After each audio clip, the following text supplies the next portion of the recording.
할렐루야. 오늘도 함께 예배하는 교우들 주님의 이름으로 환영하고 축복합니다. 오늘 읽은 열왕기상 본문으로 다시 불붙는 신앙이라는 제목으로 말씀을 나눕니다. 올여름 유난히 역대급이라는 말을 뉴스를 통해 많이 들으셨을 겁니다. 역대급 폭우, 역대급 폭염, 피해를 겪는 지역들이 많았던 탓에 폭우 피해가 아무래도 두드러지다 보니까 폭염으로 인해서 고통당하는 이들에 대한 얘기는 좀 가려진 감이 없지 않습니다. 가뭄으로 인해서 교통을 겪는 지역도 많이 있다는 것을 언론을 통해서 보게 됩니다.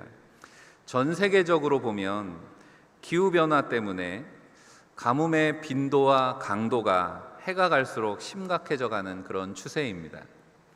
학자들 연구에 따르면 이 가뭄이라고 하는 것도 어떤 주기가 있다고 합니다. 그래서 제일 큰 주기를 극대 가뭄기 들어보셨어요? 극대 가뭄기라고 하는데, 한반도 우리나라를 예를 들자면 우리나라에는 이 극대 가뭄기가 한 124년 정도 주기로 온다고 해요. 그래서 예전에 한 번도 겪어보지 못했던 역대급이라는 게 그런 말이잖아요. 인터뷰하는 분들 들어보면 제가 여태까지 살면서 이렇게 비가 많이 온 적을 본 적이 없다고 그런 얘기 하듯이 124년마다 한 번씩 우리나라도 큰 가뭄이 있었다는 거죠. 그리고 지금이 이제 그런 시기가 되었다라는 주장이 있습니다. 그런 주장이 맞다면 저나 여러분이나 이제까지 한 번도 겪어본 적이 없는 그런 가뭄도 겪게 될 거다라고 하는 거죠. 그런 시기가 시작되었다는 것입니다. 역사적으로 가뭄 피해는 지구상의 재앙 중에서도 가장 심각한 결과를 가지고 오는 재앙 중에 하나입니다. 왜 그렇습니까? 기근이 두려운 이유는 물 때문이잖아요. 가문다라고 하는 것은 물이 없어지는 겁니다. 물과 생명은 밀접한 관계를 가지고 있기 때문이죠. 인간의 생명뿐 아니라 지구상에 살아가는 모든 생물들이 존재하고 번성하기 위해서 필수적인 것이 바로 물입니다. 인간의 몸도 대부분 물로 구성되어 있기 때문에 그 생명의 역사는 물의 역사라고 해도 과언이 아닌 거죠. 인간뿐만 아니죠. 모든 생명체는 물이 있어야지만 생존할 수가 있습니다. 건강도 그렇잖아요. 우리가 건강하려면 인체 내에 다 이게 질병도 물과 관련이 있다 그래서 좋은 물을 마시라고 하잖아요. 제가 원고에다가 이쯤에서 물을 한 모금 마시라고 그렇게 써놨습니다. 저만 물을 마셔서 죄송하긴 한데, 오랜 가뭄이라고 하는 것이 생명의 위기만이 아니라 더 나아가서는 문명의 위기를 초래했던 것을 역사는 우리에게 알려줍니다. 우리가 인류 문명의 기원이라고 하는 메소포타미아나 이집트나 인더스 문명 같은 것들이 어떻게 멸망했는가라고 하는 역사의 기록 속에는 학자들에 따라서는 가뭄이 큰 원인이었다라고 이야기하기도 합니다. 우리가 멀리 있어서 잘 모르지만 중남미에 마야 문명이라고 하는 것이 있었다 그러죠. 그런데 그 마야 문명이 흔적만 남기고 사라져버린, 서기 900년경에 갑자기 마야 문명이 흔적을 감추게 된 이유 중에 하나도 연이어 닥친 강력한 가뭄 때문이었다, 그렇게 이야기하기도 합니다. 마지막 때를 경고하시는 주님의 말씀 속에도 누가복음 21장 같은 경우에 기근에 대해서 말씀합니다. 곳곳에 큰 지진과 기근과 전염병이 있겠고 또 무서운 일과 하늘로부터 큰 징조들이 있으리라. 마지막 때가 되면 어떤 모습입니까? 라는 질문에 예수님께서 마지막 때의 모습 중에 하나가 기근이라고 하는 거죠. 기근이라고 하는 건 그래서 단순한 자연재해가 아니라는 겁니다. 성경은 하나님이 주시는 심판이고 징계 중에 하나다라고 분명히 말씀합니다. 우리가 구약성경 레위기 26장에도 보면 19절 20절에 내가 너희의 세력으로 말미암은 교만을 꺾고 너희의 하늘을 철과 같게 하며 너희 땅을 놋과 같게 하리니 너희 수고가 헛될지라 땅은 그 산물을 내지 아니하고 땅의 나무는 그 열매를 맺지 아니하리라 라는 말씀이 있습니다. 하나님의 백성들이 하나님의 뜻에서 멀어지게 될 때 하나님께서는 가뭄을 통해서 하나님의 백성들을 징계하신다는 거죠. 이런 사실을 깨닫지 못하면 다 망하는 거죠.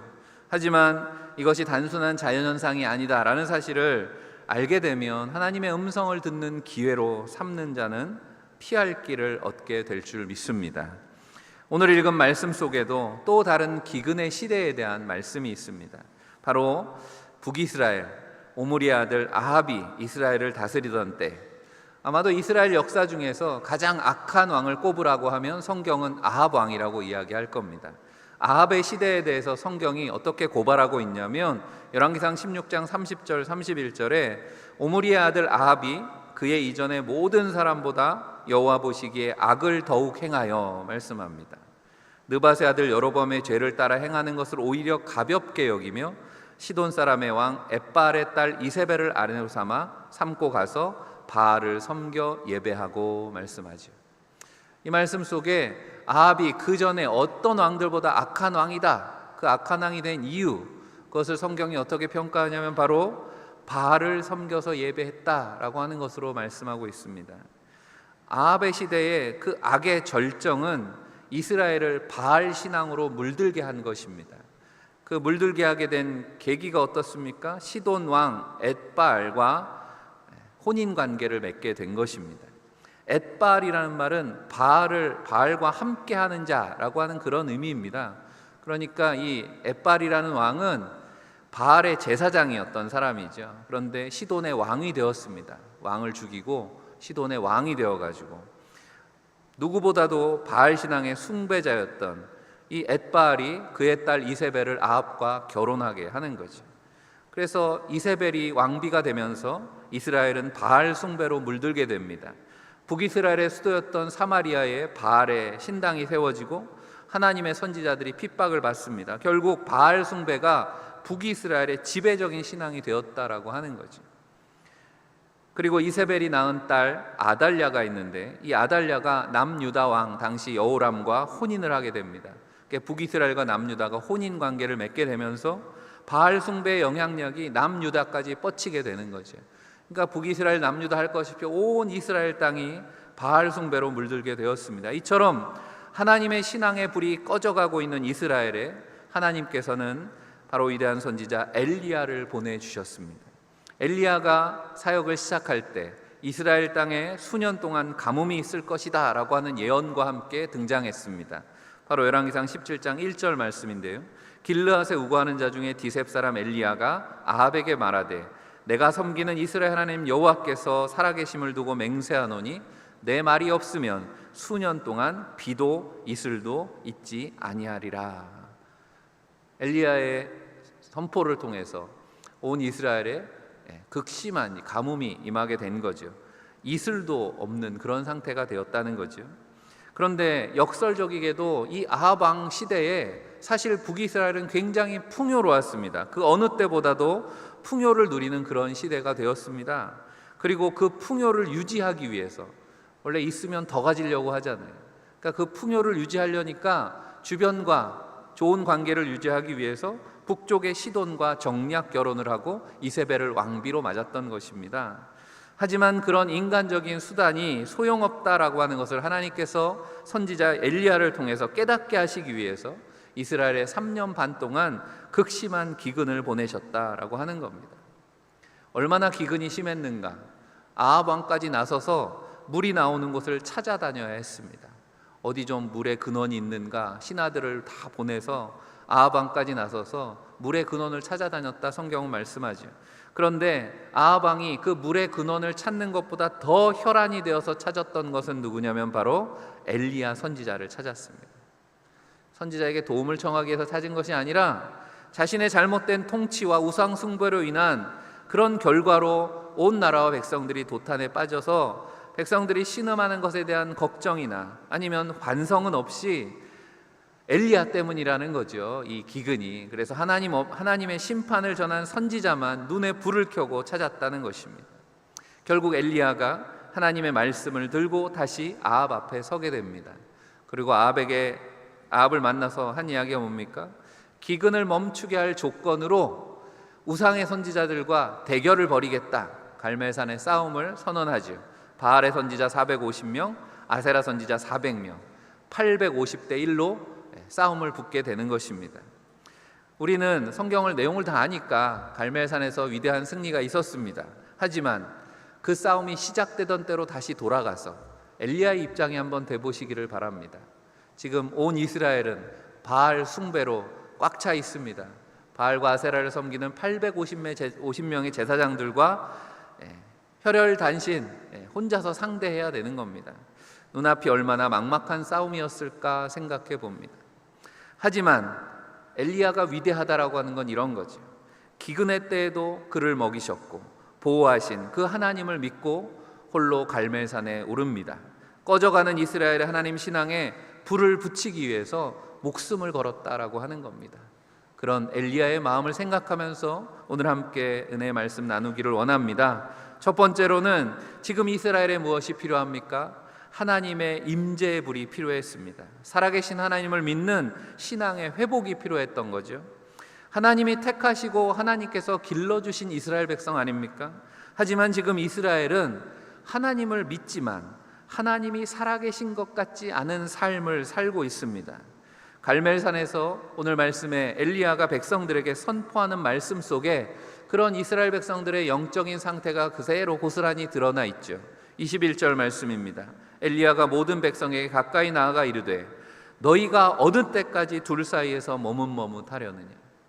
여호와가 만일 하나님이면 그를 따르고 바알이 만일 하나님이면 그를 따를지니라 하니 백성이 말 한마디도 대답하지 아니하는지라. 가나안에 정착한 이후로 사실 이런 문제가 생기기 시작한 것은 우리가 새벽마다 사사기 말씀을 읽고 있는데 이미 그때부터 시작된 거죠. 이스라엘은 자신도 모르는 사이에 가나안의 문화에 길들여졌습니다. 가나안 우상 문화에 익숙해져 갑니다.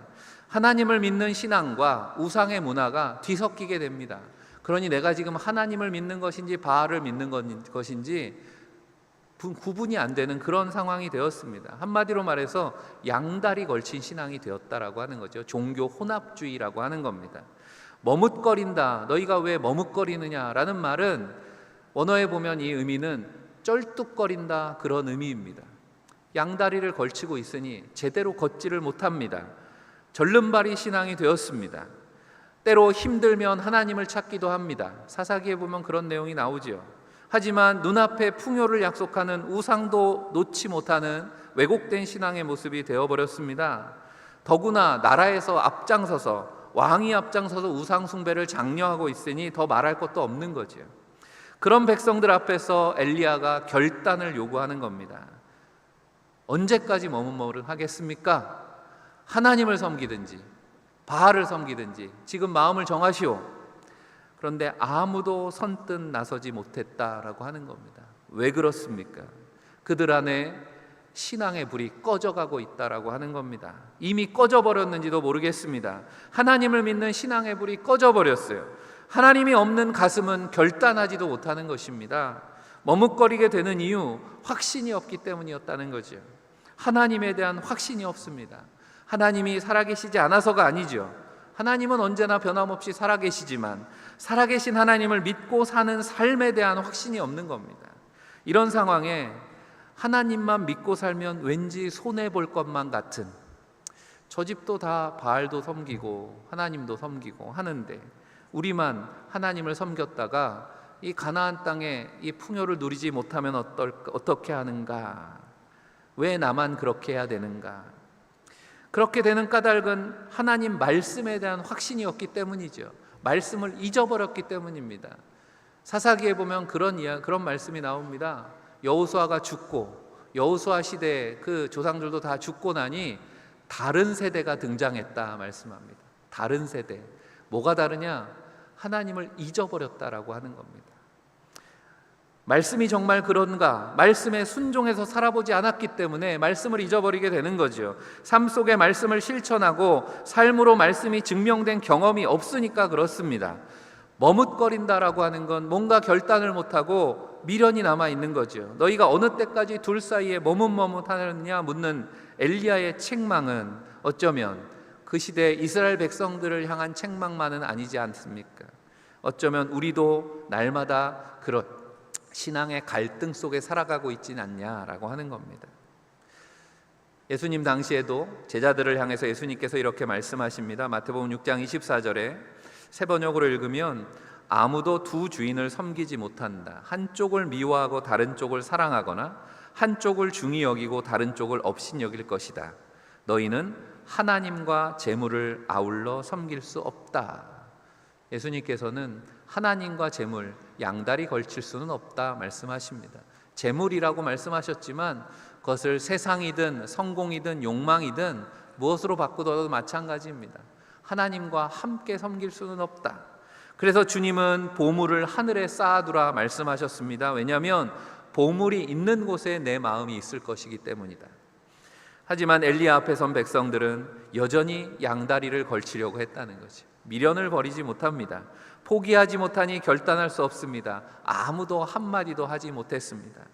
사랑하는 성도 여러분, 우리의 신앙은 포기의 결단인 줄 믿습니다. 주님을 따르는 자는 자기를 부인해야 된다 주님 말씀합니다. 마태복음 16장 24절이죠. 누구든지 나를 따라오려거든 자기를 부인하고 자기 십자가를 지고 나를 따를 것이니라 말씀하신 주님은 그 십자가를 지시기 위해서 겟세마네에서 치열하게 기도하셨습니다. 그 기도의 결론이 무엇입니까? 나의 원대로 마시고 아버지의 원대로 하옵소서.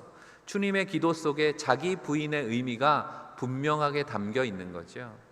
하나님의 뜻 앞에서 나를 포기하는 것입니다. 다시 말해서 믿음으로 산다라고 하는 건 무엇을 결단하는 것입니까?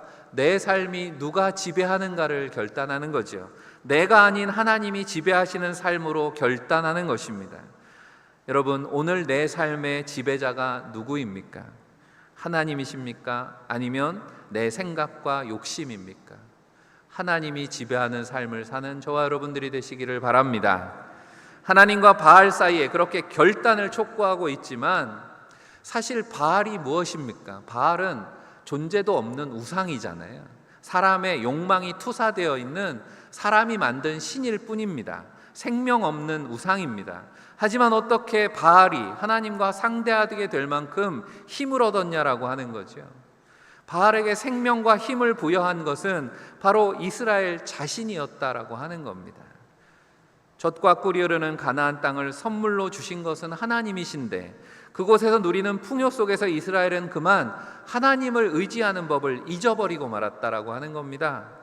마른 광야에서 샘물과 만나로 먹이신 하나님은 가나안 정착 후에도 변함없이 그들을 먹이고 계시다라고 하는 그 사실을 망각하고 만 것입니다. 날마다 햇빛을 주시고 때를 따라 내리는 비로 곡식을 자라게 하시는 분도 하나님이신 것을 잊어버렸습니다. 해충과 질병으로부터 이스라엘을 보호하시고 지키시는 이가 하나님이신 것을 기억하지 못하게 되었다는 것입니다. 그저 불기둥과 구름기둥이 눈앞에 보이고 날마다 아침에 일어나면 만나가 또 메추라기가 쏟아져야지만 하나님이 살아계신 게 아니잖아요. 날마다 삶 속에 누리는 모든 것들이 보이지 않는 하나님의 살아계신 증거임을 깨닫는 것이 건강하고 성숙한 신앙임을 믿습니다. 그런데 어리석게도 이스라엘은 눈에 보여야지만 믿었다는 거죠. 우상이 그런 거잖아요. 눈에 보여줍니다. 보이는 것이 전부라고 생각하게 하는 거죠. 그런 이방 신앙의 유혹에 취하고 말았습니다. 보이면 믿고 보이지 않으면 믿지 않는 그런 연약하고 어리석은 신앙에 머물게 되었습니다. 여러분들 아이를 키우다 보면 아이들이 성장하는 과정 중에 이제 그런 개념이 생긴다는 거예요. 그것 중에 하나가 대상영속성이라는 개념이 생깁니다. 말이 어렵죠. 대상영속성. 그러니까 이 눈에 보이는 대상이 계속 존재하는 것이다라고 하는 개념이 생긴다는 거예요. 아이들한테 장난감을 주다가 장난감을 이렇게 감춰보면 어떻습니까? 처음엔 울지만 좀 지나면 아무렇지도 않은 듯이 다른 거 가지고 놉니다. 왜냐하면 그 아이에게는 눈에 보이지 않으니 장난감은 이제 세상에 존재하지 않는 거기 때문에 미련을 갖지 않는 거죠. 하지만 우리는 다 압니다.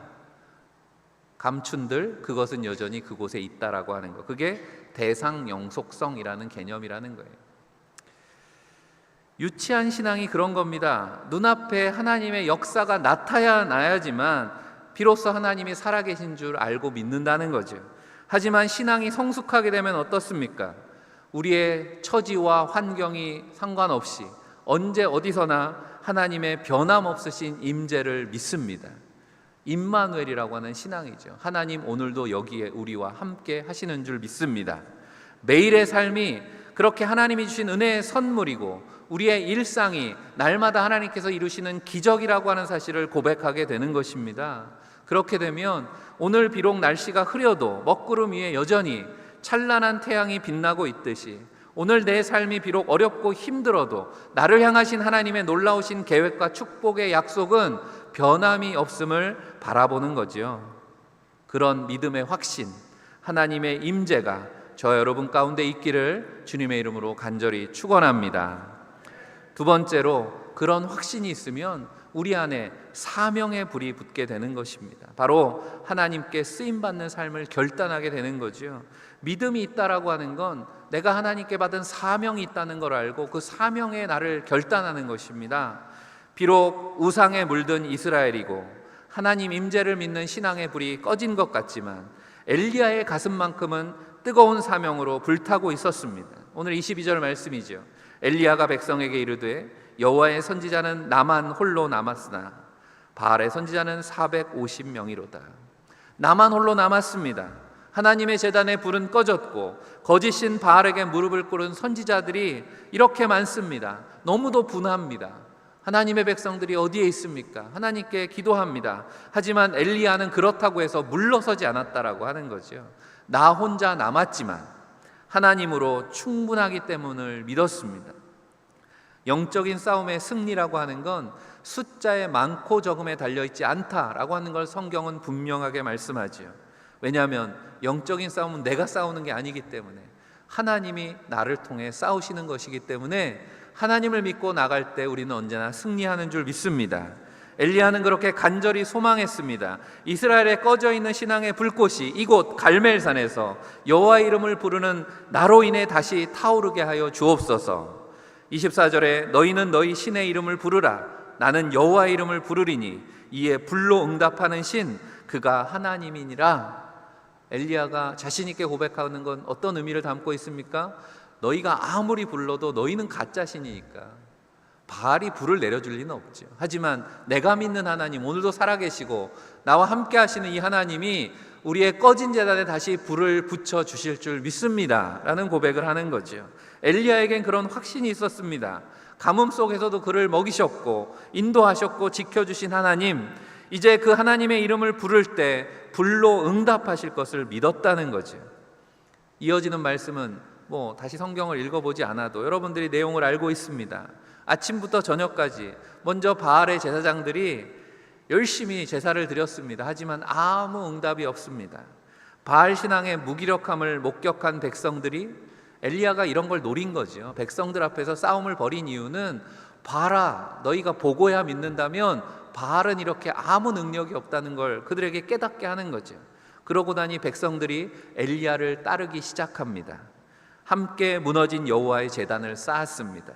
이스라엘을 상징하는 12개의 돌을 취해서 제단을 쌓고 그리고 그 위에 헌신의 제물로 송아지에 각을 떠서 놓습니다. 그리고 확인 사살하듯이 12통의 물을 담아서 제단에 쏟았습니다.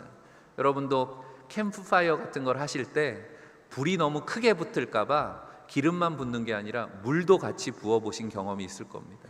불 조절을 하는 거죠. 그리고 나서 엘리야가 기도합니다. 제단을 다 준비해 놓고 정성을 다해서 예배를 드리면서 하나님께 기도하는 거죠. 우리도 이 시간 엘리야의 마음으로 한번 기도해 보시기 바랍니다. 우리 안에 믿음의 불이 꺼지진 않았는가? 사명의 불이 꺼지진 않았는가? 내 마음에 그런 불이 꺼져 있다면 엘리야의 마음으로 이 시간 36절 37절 말씀 기도하는 마음으로 간절히 함께 읽어보겠습니다. 아브라함과 이삭과 이스라엘의 하나님 여호와여, 주께서 이스라엘 중에서 하나님이신 것과 내가 주의 종인 것과 내가 주의 말씀대로 이 모든 일을 행하는 것을 오늘 알게 하옵소서. 여호와여, 내게 응답하옵소서. 내게 응답하옵소서. 이 백성의 주 여호와는 하나님이신 것과 주는 그들의 마음을 되돌이키심을 알게 하옵소서. 아멘. 그렇게 기도했을 때 어떤 역사가 나타납니까? 여호와의 불이 내려서 그 제단을 사르고 마침내 이스라엘을 괴롭게 하던 가뭄이 그치고 이스라엘에 큰 비가 내리게 되었습니다. 할렐루야. 우리에게도 그런 사명의 불이, 믿음의 불이 임하시기를 간절히 축복합니다. 마지막으로 영적 기근을 극복하는 말씀의 불이 붙기를 원합니다. 오늘 우리의 삶에 가뭄을 경험하게 될 때가 있습니다. 그럴 때 우리에게 말씀하시는 하나님의 음성을 듣기를 원합니다. 엘리야보다 후대의 선지자였던 아모스를 통해서 하나님은 이렇게 말씀하셨습니다. 아모스 8장 11절 말씀, 주 여호와의 말씀이니라. 보라, 날이 이를지라 내가 기근을 땅에 보내리니 양식이 없어 주림이 아니며 물이 없어 가람이 아니요 여호와의 말씀을 듣지 못한 기갈이라 말씀합니다. 124년 주기로 온다는 극대 가뭄기가 문제가 아니라는 것입니다. 하나님의 말씀을 듣지 못하는 영적 기근의 시대가 도래할 것이다, 성경은 말씀한다는 거죠. 그게 우리에게는 더 고통스러운 시간이 될 것이다 라고 하는 겁니다. 요즘 어디든 TV를 틀던 유튜브를 틀던 하나님 말씀을 들을 기회가 많은 것 같지만 우리의 마음에 불을 붙이는 하나님의 성령의 불이 식어질 수 있다라고 하는 겁니다. 하나님이 계시지 않아서가 문제가 아니라 그랬습니다. 살아계신 하나님을 믿는 신앙의 불이 꺼져가는 것이 문제다라고 했습니다. 살아계신 하나님의 말씀대로 사는 신앙이 드문 것이 문제이고, 보이지 않게 역사하시는 하나님보다 눈에 보이는 우상을, 우리의 욕망을 쫓아 사는 신앙이 문제라고 하는 거지요. 영적인 기근의 시대, 꺼져가는 신앙의 불꽃을 다시 태우시는 하나님의 능력을 의지하는 성도들이 되시기를 바랍니다. 살아계신 하나님의 말씀을 붙들고 살아가는 한 사람을 통해서 하나님은 불로 응답하셨던 것을 믿으시기를 바랍니다. 역대하 7장 13절 이하의 말씀입니다. 혹 내가 하늘을 닫고 비를 내리지 아니하거나, 혹 메뚜기들에게 토산을 먹게 하거나, 혹 전염병이 내 백성 가운데 유행하게 할 때에 내 이름으로 일컫는 내 백성이 그들의 악한 길에서 떠나 스스로 낮추고 기도하여 내 얼굴을 찾으면 내가 하늘에서 듣고 그들의 죄를 사하고 그들의 땅을 고칠지라. 하나님은 말씀하셨습니다. 오늘도 우리 가운데 하나님의 믿음의 불, 사명의 불, 말씀의 불을 사모하는 그 한 사람을 통해서 하나님은 이 땅을 고치실 줄로 믿습니다. 우리가 교회학교를 중심으로 한 여름 사역이 우리 어제 컴투게더라고 지역의 초등학생들 물놀이에 초대하는 행사로 은혜롭게 잘 마쳤습니다. 여름 사역 내내 참 올해 무더운 날씨였는데 많은 분들이 관심 가져주시고 수고하시고 또 기도해 주시고 협력해 주셨습니다. 담임 목사로서 참 감사합니다. 어느 때보다 은혜스러운 여름 사역이었다고 생각하기 때문입니다. 우리가 여름 캠프 수련회 모두가 다음 세대들에게 이 하나님의 임재의 불, 사명의 불, 말씀의 불을 붙이기 위한 노력인 줄 믿습니다. 그 노력에 우리가 함께 하는 것입니다. 성경학교와 수련회는 끝났지만 그래서 지금부터가 어쩌면 더 중요합니다. 저들의 마음에 붙은 믿음의 작은 불꽃이 꺼지지 않고 이 나라, 이 민족을 새롭게 하는 교회를 살리는 부흥의 큰 불이 될 수 있도록 우리 자녀들 한 사람 한 사람이, 또 함께 협력한 교우들 한 사람 한 사람이 엘리야와 같은 믿음의 사람들로 변화되고 성장하기 위해서 관심과 기도가 필요하다는 겁니다. 사랑하는 성도 여러분, 세상은 교회를 때로 욕하기도 하고 또 교회는 위기가 아닌가 이렇게 스스로 반성하기도 하지만 하나님은 오늘도 엘리야와 같은 믿음의 사람들을 남겨두신 줄로 믿습니다. 그들의 회복을 통해 하나님 새로운 부흥의 역사를 일으키시는 줄 믿습니다. 우리 모두 믿음의 확신으로 우리 안에 하나님의 임재의 불이 살아나기를 원합니다. 교회와 가정이 믿음의 재단이 되어서 하나님의 쓰임받는 사명의 불로 새로워지기를 원합니다. 그래서 이 땅에 영적 기근을 멈추게 할 말씀의 불이 임하는 주님의 몸된 교회와 성도들이 다 되시기를 주의 이름으로 간절히 축원합니다. 기도하겠습니다. 사랑의 하나님, 영적인 가뭄으로 죽어가는 이 땅의 백성들을, 우리의 자녀들을 불쌍히 여기시고 다시 신앙의 불이 붙게 하여 주옵소서. 하나님 아닌 것들을 주인 삼아서 절뚝거리며 살고 있는 우리 어리석은 신앙을 용서하여 주옵소서. 다시 하나님을 찾는 백성이 되게 하시고 주신 사명을 회복하고 말씀 앞에 서는 신앙이 되도록 성령이여 역사하여 주옵소서. 특별히 사랑하는 교회 학교와 청년들이 이 여름 사역을 통해 경험한 은혜를 소중하게 여기고 저들 안에 작은 믿음의 불꽃들이 큰 부흥의 불길이 되어서 이 땅을 변화시키는 도구 되게 하여 주옵소서. 우리를 구원하신 우리 구주 예수 그리스도 이름 받들어 간절히 기도하옵나이다. 아멘.